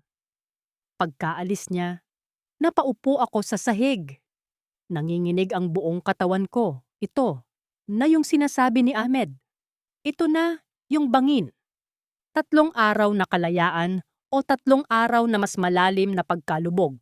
Doon ko napansin na naiwan ni Khalid ang kanyang lighter sa ibabaw ng kama ko. Isang gintong lighter na may tatak ng kanyang pamilya. Isang maliit na bagay, pero sapat na para mapatalsik ako, makulong o higit pa kung makikita ito ni Madam bago siya umalis. At doon ko narinig ang mga yapak sa labas ng hallway. Mabibigat na yapak. Papunta sa direksyon ng kwarto ko, sabi nila. Ang pinakamalakas na ingay ay hindi ang pagsigaw, kundi ang katahimikan bago ang isang malaking pagkakamali. Yung mga yapak sa labas ng pinto ko, bawat tunog niyon sa floor tiles ay parang pagpukpok ng pako sa kabaong ng dangal ko. Mabilis kong kinuha ang gintong lighter ni Khalid mula sa kama at isinilid ito sa loob ng punda ng aking unan. 3 detalye ang hindi ko malilimutan sa sandaling iyon. Ang lamig ng bakal ng lighter sa palad ko, ang pawis na namumuo sa aking itaas na labi, at ang amoy ng kape na naiwan ni Khalid sa hangin ng kwarto ko. Bumukas ang pinto. Hindi ito nilock ni Khalid paglabas niya. Si Ahmed. Nakatayo siya doon. Ang kanyang unipormeng draper ay bahagyang gusot at ang kanyang mga mata ay parang 2 uling na nagbabaga sa dilim. Tumingin siya sa kama ko, tapos sa akin, tapos muli sa kama. Wala siya rito, Ahmed. Halos pabulong kong sabi. Ang boses ko ay parang manipis, na sinulid na malapit ng maputol. Alam kong wala siya rito, Mila. Nakita ko siyang lumabas, sagot niya. Pumasok siya ng isang hakbang at isinara ang pinto. Nahihibang ka na ba? Ang kwarto mo ay nasa tapat lang ng daanan papunta sa kusina. Isang gising lang ni Madam, isang iyak lang ng bata, tapos ka na. Tapos na tayong lahat. Hindi ko siya pinilit pumasok, Ahmed. Depensa ko. Kahit alam kong mahina ito. Pero hindi mo siya pinalabas agad. Balik niya. Tumingin siya sa unan ko. Ibigay mo sa akin ang lighter. Nakita ko nung bitbit niya yun pagpasok. Alam kong naiwan niya. Nanigas ako. Wala rito. Mila, huwag mo akong subukan. Ibigay mo sa akin. Isa sa uli ko sa kanya sa sasakyan bukas bago kami umalis papuntang Jeddah. Kapag nakita yan ni Madam dito sa kwarto mo habang wala kami, wala nang magliligtas sa'yo. Dahan-dahan kong inilabas ang lighter mula sa unan at iniabot sa kanya. Nang magkadikit ang mga daliri namin, tinitigan ako ni Ahmed ng matagal. Bakit, Mila? Bakit hinayaan mong umabot sa ganito? Dahil ba sa pera? O dahil naniniwala ka, talagang mahal ka ng lalaking yan? Hindi ako nakasagot. Ang totoo, hindi ko na rin alam. Pag-ibig ba yung tawag sa pakiramdam na gusto mong may yumayakap sa'yo sa gitna ng lamig ng disyerto? O sadyang gutom lang ako sa pagkatao ko na matagal nang nabaon sa trabaho? Ingat ka sa 3 araw na darating, Mila. Huling sabi ni Ahmed bago siya lumabas. Ang bahay na walang tao ay hindi laging ligtas. Minsan, doon mas madaling makita ang multo ng mga ginagawa natin. Kinabukasan, naging abala ang buong bahay. Ang ingay ng mga maleta na isinasara, ang mga bata na nagtatakbuhan dahil sa excitement, at ang mga utos ni Madam na parang walang katapusan. Mila, siguraduhin mong malinis ang kitchen. At ang mga halaman, huwag mong kalimutang diligan, sabi ni Madam habang isinusuot ang kanyang abaya. Tiningnan niya ako, isang huling tingin na parang may gustong sabihin, pero pinigilan niya. Mag-ingat ka rito. Opo, Madam. Mag-iingat po kayo, sagot ko. Nang umalis ang sasakyan, ang katahimikang naiwan ay nakakabingi. Yung malaking villa na dati ay puno ng ingay ng mga bata, biglang naging parang simbahan o parang libingan. Mag-isa ako. Kami lang ni Khalid. 8:00 ng gabi nang marinig ko ang pagbukas ng pinto sa baba. Alam ko ang tunog ng susi niya. Alam ko ang bigat ng hakbang niya. Nakatayo ako sa kusina, hawak ang isang baso ng tubig at nanginginig ang mga kamay ko. Pumasok siya. Hindi siya nakathobe. Naka-short lang siya at t-shirt. Mukhang relax na relax. Mukhang nasa sariling bahay, na sa totoo lang ay bahay naman talaga niya. Pero sa sandaling iyon, ang pakiramdam ko ay bahay namin ito. Wala na sila, sabi niya. Lumapit siya sa akin at kinuha ang baso mula sa kamay ko. Ibinaba niya ito sa counter at hinawakan ang magkabilang pisngi ko. 3 araw, Mila. Walang magtatago. Walang kailangang magmadali. Doon ko naramdaman ang matinding takot na hinaluan ng isang klase ng lason na ligaya. Hinila niya ako palapit. At sa gitna ng maliwanag na ilaw ng kusina, hindi sa dilim, hindi sa rooftop, hinalikan niya ako. Pero habang nangyayari yon, ang isip ko ay lumipad sa Pilipinas. Naisip ko ang asawa ko na marahil ay natutulog na, kampante na ang asawa niya sa Saudi ay nagtatrabaho ng marangal. Naisip ko ang mga anak ko na ipinagmamalaki ako sa paaralan. Khalid, hindi ko kaya. Bulong ko sa pagitan ng mga halik niya. Kaya mo, sagot niya. Isipin mo na lang na panaginip to. Sa Lunes, gigising tayo at babalik sa dati. Pero ngayon, akin ka muna. Dinala niya ako sa itaas, hindi sa kwarto ko, kundi sa master bedroom. Sa kama kung saan natutulog si Madam gabi-gabi. Ang amoy ng pabango ni Madam ay naroon pa rin sa mga unan. Amoy ng rosas at jasmine. Ang bawat hibla ng tela ng kumot ay tila sumisigaw ng pangalan ng tunay na may-ari. Iyon ang pinakamahabang gabi ng buhay ko. Isang gabi ng pagsuko sa tukso na alam kong sisira sa akin. Sa bawat haplos ni Khalid, nararamdaman ko ang pagguho ng huling pader ng aking pagkatao. Pero alam niyo ba kung ano ang pinakamasakit? Noong madaling araw na, habang natutulog siya sa tabi ko, tumunog ang message sa cellphone ko. Isang picture mula sa asawa ko. Litrato ng bago naming salaset na binili, gamit ang perang ipinadala ko. Ang caption, "Salamat ma, proud na proud kami sa'yo. Konting tiis na lang, makakauwi ka na." Napahikbi ako sa dilim, pilit na hindi ginigising ang lalaking nasa tabi ko. Tumingin ako sa paligid ng marangyang kwarto. May ginto, may aircon, may malambot na kama. Pero sa loob-loob ko, pakiramdam ko ay nakahubad akong nakatayo sa gitna ng kalsada. At ang buong mundo ay nakatingin sa akin ng may pandidiri. Gusto kong tumakas. Pero saan ako pupunta? Ang pasaporte ko ay nasa vault ni Khalid. Ang pera ko ay naipadala na sa Pilipinas. Nakakulong ako, hindi sa Saudi, kundi sa desisyong ginawa ko.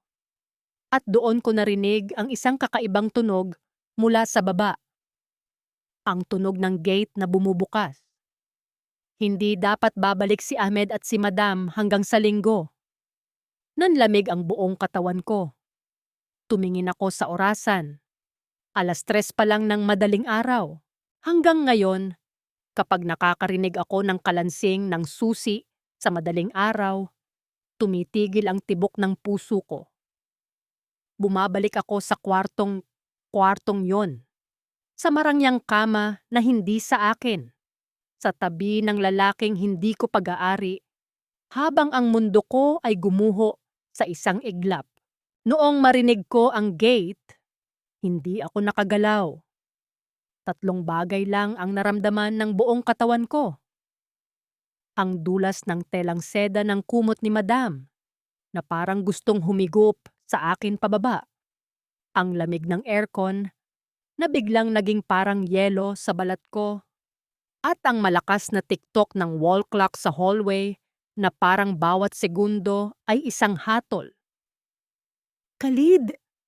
Ang gate!" bulong ko. Halos hindi lumabas ang boses ko. Nagising si Khalid. Hindi siya nagpanik. Ganoon ang mga taong may kapangyarihan. Akala nila, ang batas ay laging papanig sa kanila. "Baka si Ahmed lang yan, may nakalimutan," kalmado niyang sabi. Pero nang marinig namin ang pagbukas ng main door sa baba at ang boses ng panganay na anak na si Omar na tumatawag sa kanyang ama, doon lang nagbago ang mukha ni Khalid. Namutla siya. "Bumalik sila," sabi niya. Sa loob ng 3 minuto, nabuhay ang pinakamasamang panaginip ko. Wala na yung mahal kita. Wala na yung akin ka muna. Ang nakita ko ay isang lalaking desperadong isalba ang sarili niya. "Mila, lumabas ka sa back door. Ngayon na!" Utos niya habang mabilis na isinusuot ang kanyang thobe. "Huwag kang magpapakita sa kanila na galing dito sa taas." Nanginginig ang mga kamay ko habang kinukuha ko ang tsinelas ko. Nakayapak akong tumakbo palabas ng master bedroom. Habang pababa ako sa hagdanan ng mga katulong, ang madilim at makitid na daanan, narinig ko ang boses ni Madam sa sala. "Nakalimutan ko ang passport ko sa drawer, Khalid. Buti na lang hindi pa kami nakakalayo nang mapansin ko," sabi ni Madam. Sumandal ako sa pader ng madilim na pasilyo. Habol ang hininga. Ang puso ko ay parang gustong lumabas sa dibdib ko. Nararamdaman ko ang malapot na pawis sa aking likod. Doon ko napagtanto ang katotohanan. Sa mata ni Khalid, hindi ako ang babaeng mahal niya. Ako ay isang ebidensya na kailangang itago. Isang kalat na kailangang iligpit bago makita ng tunay na may-ari ng bahay. Nakahinga lang ako nang maluwag nang makapasok ako sa sarili kong kwarto at mailak ang pinto. Napaupo ako sa sahig, sa tabi ng basurahan. Nandoon pa rin ang litrato ng pamilya ko, nakatingin sa akin. Nay, anong ginawa mo? Parang naririnig ko ang boses ng panganay ko. Narinig ko ang mga yapak sa hallway, papunta sa kwarto ko. Tok! Tok! Tok! Mila, gising ka na ba? Boses ni Madam. Huminga ako ng malalim. Pilit kong inayos ang boses ko. Opo, Madam. Kagigising ko lang po. Akala ko po ay nasa Jeddah na kayo. Binuksan ko ang pinto ng bahagya. Nandoon si Madam. Mukhang pagod, pero maayos ang ayos. Tiningnan niya ako mula ulo hanggang paa. Bakit pawis na pawis ka? At bakit amoy pabango ng asawa ko ang kwarto mo? Nanigas ang buong pagkatao ko. Ang pabango ni Khalid. Nakakapit pa pala sa balat ko, sa buhok ko, sa hininga ko. Nag-spray po kasi ako ng air freshener, Madam. Yung iniwan po ni Baba sa kusina kanina. Mabilis kong palusot. Pero ang dila ko ay parang naging kahoy sa kapal ng kasinungalingan. Tumingin si Madam sa loob ng kwarto ko. Matagal. Mapanuri. Pagkatapos, tumingin siya sa braso ko. Ang gintong pulseras. Nakalimutan kong hubarin o takpan. Kumikinang ito sa ilalim ng ilaw ng hallway. Ang ganda talaga ng pulseras na yan, sabi niya. Ang tono niya ay wala ng emosyon. Malamig. Sabi mo, regalo ko yan? Bakit hindi ko matandaan na ibinigay ko yan sa'yo?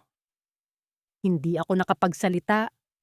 Ang mga luha ko ay nagbabadyang pumatak, pero pinigilan ko. Maghanda ka ng almusal, huling sabi niya bago tumalikod. Pagkatapos mag-usap tayo. Kasama si Khalid. Iyon ang pinakamahabang oras ng paghihintay sa buhay ko.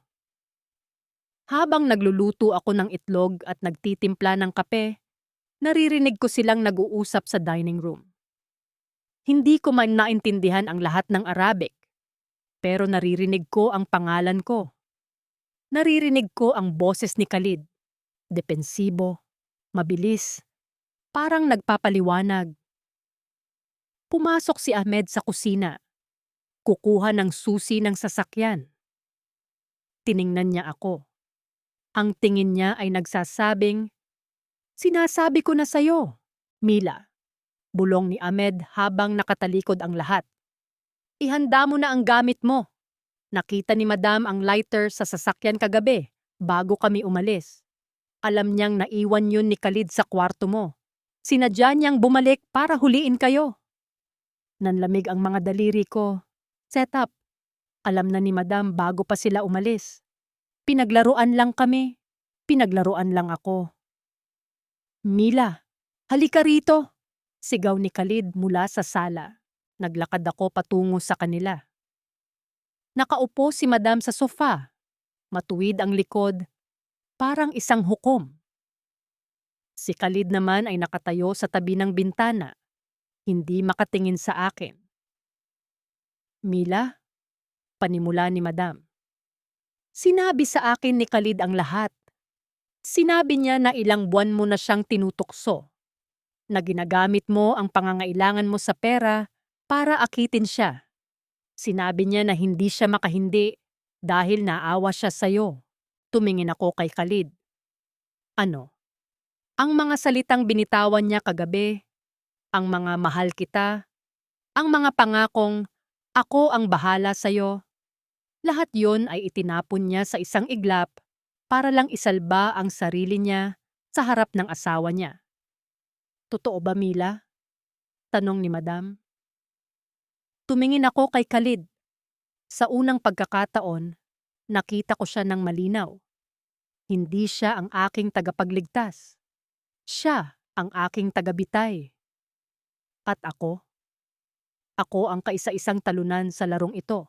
Sasagot na sana ako, pero nakita ko ang kamay ni Khalid na nasa likod niya. Sinesenyasan ako na manahimik. Ang kanyang mga mata ay nagsusumamo, hindi para sa akin, kundi para sa kanyang sarili. Totoo po ba, Mila? Ulit ni Madam.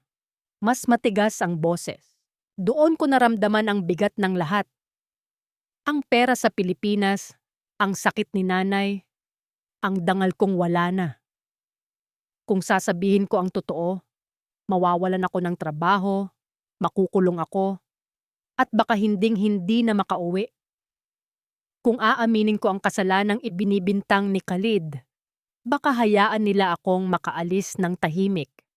Anong pipiliin ko? Ang katotohanang walang magliligtas sa akin o ang kasinungalingang magbibigay sa akin ng pagkakataong makauwi? Pero ang kapalit ay ang huling piraso ng aking pagkatao. Sa sandaling iyon, ang katahimikan sa loob ng sala ay mas mabigat pa sa semento. Kung mayroon mang mas masakit kaysa sa pagtataksil ng isang asawa, iyon ay ang makita ang lalaking pinagkatiwalaan mo ng iyong katawan at puso na ituro ka bilang kriminal upang isalba ang kanyang sariling balat. 3 detalye ang nakaukit sa isipan ko habang nakatayo ako sa gitna ng silid. Ang pattern ng bulaklak sa carpet na tinititigan ko dahil hindi ko kayang tumingin ng diretso. Ang tunog ng ceiling fan na humihila ng hangin, whoosh whoosh whoosh, na tila humihinga para sa akin. At ang anino ni Khalid sa pader. Ang aninong iyon, na dati ay niyayakap ko sa dilim, ngayon ay tila isang halimaw na handa akong lamunin. Mila, ulit ni Madam. Ang boses niya ay parang latigo. Tumingin ka sa akin. Totoo ba ang sinabi ni Khalid? Na ikaw ang lumapit sa kanya? Na ikaw ang nanggulo sa kanya dahil kailangan mo ng pera? Dahan-dahan kong iniangat ang ulo ko. Tiningnan ko si Khalid, ang lalaking nagsabi sa akin na ako ang bahala sa'yo. Ngayon, ang mga mata niya ay puno ng takot. Hindi takot para sa akin, kundi takot na baka mawala sa kanya ang marangyang buhay niya, ang asawa niya, ang respeto ng lipunan niya. Sinesenyasan niya ako, isang maliit, halos hindi mapansing iling. Isang pakiusap na tanggapin ko na lang ang bala. Doon ko naramdaman ang isang klaseng pagod na hindi kayang gamutin ng tulog. Isang pagod sa kaluluwa. Ano ang laban ko? Isa akong Filipina, isang katulong. Ang pasaporte ko ay nasa drawer niya. Ang tanging ebidensya ko ay ang gintong pulseras na ibinigay niya. Pero sa mundong ito, sasabihin lang nila na ninakaw ko iyon o nakuha ko sa pamamagitan ng panlilinlang. Kung sasabihin ko ang totoo, kung sasabihin ko na siya ang pumasok sa kwarto ko, na siya ang nangako ng kung ano-ano, sino ang maniniwala sa akin? Sa bansang ito, ang salita ng isang lalaking Arabo ay batas kumpara sa luha ng isang dayuhang babae. Opo, Madam, pabulong kong sabi. Ang bawat salita ay parang paglunok ng bubog. Opo. Totoo po ang lahat. Narinig ko ang mahabang buntong hininga ni Khalid. Isang buntong hininga ng ginhawa.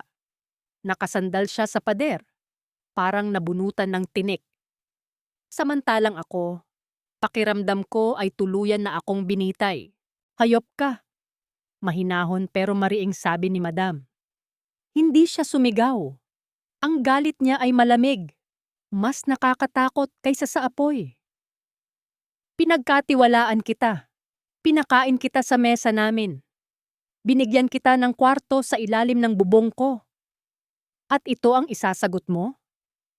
Ang akitin ang asawa ko, hindi ako sumagot. Nakayuko lang ako, hinahayaan ang mga luha ko na pumatak sa mamahaling carpet. Gusto kong sumigaw.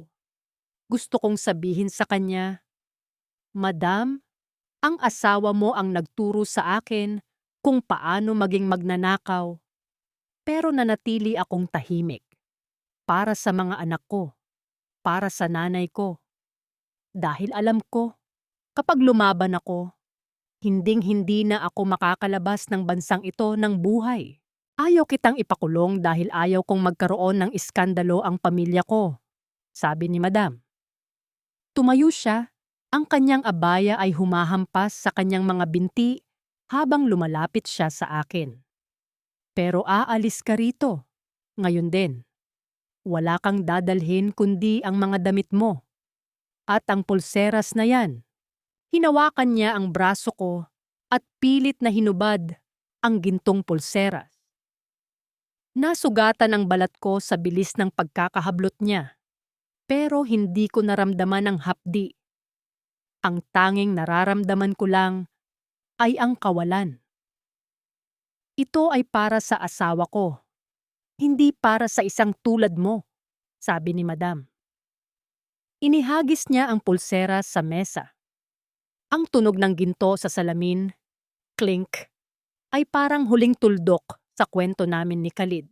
Khalid, ibigay mo ang pasaporte niya at ang tiket niya sa susunod na flight, utos ni Madam. Ahmed, ihanda mo ang sasakyan. Ihahatid mo siya sa airport. Siguraduhin mong makakaalis siya. Lumingon si Khalid. Sa unang pagkakataon ay tumingin siya sa akin. Wala nang pag-ibig. Wala nang pagnanasa. Ang tanging nandoon ay ang lamig ng isang taong nakawala sa isang malaking problema. Mila, pasensya ka na, sabi niya. Isang pasensya na kasing babaw ng tubig sa kanal. Maling-mali ang ginawa mo. Gusto ko siyang dilaan sa muka. Gusto ko siyang saknum. Anong tanong ko siyang saktan. Pero tumalikod na ako. Pumasok ako sa kwarto ko at mabilis na nag-impake. Hindi ko na inayos ang mga damit ko. Isinilid ko na lang lahat sa maleta. Kinuha ko ang litrato ng pamilya ko. Tumingin ako sa paligid ng kwarto sa huling pagkakataon. Sa loob ng kwartong ito, naging masaya ako ng panandalian. Sa loob ng kwartong ito, naniwala ako na mahalaga ako. Ngayon, iiwan ko ang kwartong ito bilang isang taong itinakwil. Isang taong marumi. Paglabas ko, nandoon si Ahmed sa tabi ng pinto. Hawak niya ang maleta ko. Ang kanyang mga mata ay puno ng lungkot. Pero nandoon din ang katotohanan na wala siyang magagawa. Sabi ko sa iyo, Mila, bulong niya habang naglalakad kami patungo sa sasakyan. Sa dulo, ikaw lang ang magbabayad. Sumakay ako sa likod ng GMC. Tumingin ako sa bintana ng villa. Nakita ko si Khalid sa rooftop, nakatingin sa paalis na sasakyan. Hindi siya kumaway. Hindi siya gumalaw. Para siyang isang estatwa ng isang taong naitapon na ang lahat ng kanyang basura. Habang bumibiyahe kami patungong airport, ang Riyadh ay tila isang malaking disyerto na walang katapusan. Ang sikat ng araw ay nakakasilaw. Pero sa loob ko, napakadilim. Inilabas ko ang luma kong cellphone, ang keypad phone. May text mula sa asawa ko. Ma, kailan ang padala? May babayaran na naman sa kuryente. Natawa ako ng mahina. Isang tawang parang iyak. Doon ko napagtanto ang laki ng pagkakamali ko. Nagpadala ako ng pera, nagpatayo ako ng bahay, nagpagaling ako ng nanay. Pero sa prosesong yon, kinalimutan ko ang sarili ko. Naging alila ako hindi lang ng ibang tao, kundi ng sarili kong pamilya. At ngayon, uuwi akong luhaan, bit-bit ang isang lihim na habambuhay kong dadalhin sa hukay. Ahmed, Tawag ko sa driver. Bakit, Mila? Salamat. Salamat sa pagbabala sa akin. Kahit hindi ko pinakinggan. Tumango lang siya. Pagdating namin sa airport, iniabot niya sa akin ang pasaporte ko at ang ticket. Umuwi ka na, Mila. Kalimutan mo na ang bansang ito. Kalimutan mo na ang lahat ng nangyari rito. Naglakad ako papasok ng terminal. Hindi ako lumingon. Hindi ko na gustong makita ang buhangin ng Saudi. Pero habang nasa pila ako ng immigration, tiningnan ko ang mga kamay ko. Wala na ang gintong pulseras. Pero may marka pa rin ang balat ko kung saan ito nakasuot. Isang maputing linya na hindi na sinaga ng araw. Isang marka ng aking pagkakasala. Isang marka ng aking pagiging maling babae. Habang paakyat ang eroplano, nakita ko ang mga ilaw ng lungsod na unti-unting lumiliit. Doon ko na itanong sa sarili ko. Kung bibigyan ako ng pagkakataong bumalik, gagawin ko ba ang parehong bagay? Hanggang ngayon, hindi ko pa rin alam ang sagot. Ang alam ko lang, sa loob ng 3 taon sa Saudi, nakaranas akong ituring na reyna. Kahit na ang trono ko ay gawa lang sa buhangin na madaling tangayin ng hangin. At ang hangin na yon, ngayon ay tinatangay na ako pabalik sa isang buhay na hindi ko na alam kung paano ko haharapin. Uuwi ako. Nanay pa rin ako. Asawa pa rin ako. Pero sa loob-loob ko, alam ko, may bahagi sa akin na naiwan doon sa Riyadh. Isang bahagi na kailanman ay hindi na mabubuo ulit. Sinasabi nila na ang pag-uwi raw ang pinakamasayang bahagi ng pagiging OFW. Yung sandali na makikita mo na ang pamilya mo sa labas ng arrival gate, yung yakap na magpapakalimot sa'yo ng ilang taong pagod. Pero para sa akin, ang pag-uwi ay parang paglalakad patungo sa sarili kong burol. Habang pababa ang eroplano sa Naya, hindi tuwa ang nararamdaman ko. 3 bagay lang ang paulit-ulit na pumapasok sa isip ko. Ang malagkit na init ng Maynila na sumalubong sa pagbukas ng pinto ng eroplano, ang ingay ng mga gulong ng mga pushcart sa airport.